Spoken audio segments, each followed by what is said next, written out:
He's looking at the termites in the sheetrock. They're just going after the paper. I seriously doubt there's damage to the Douglas fir behind it. It's very typical. If it was totally eaten up, baseboards, that's really soft pine, it's not even touched.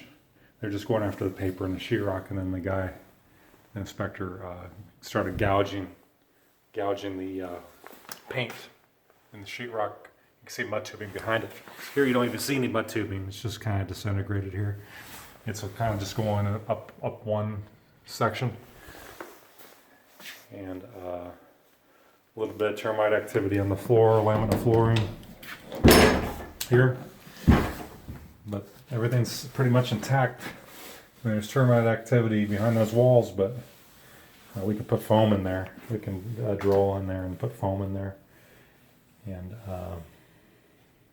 take this wood out, take this laminate out, and drill in there, and then get the termiticide in there, and then get a flooring guy to replace the laminate.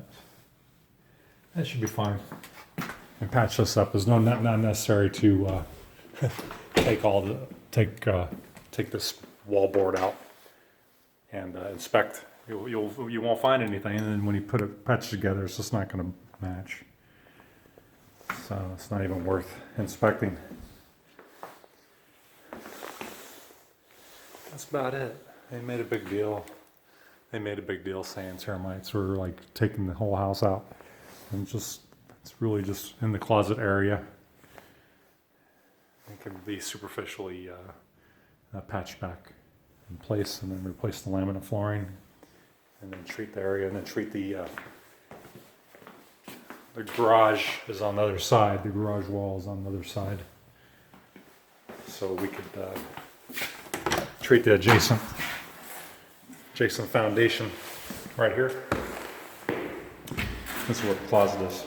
Just drill all that out and inject termiticide in there. You don't even see any damage to the sheetrock on the back side of the closet.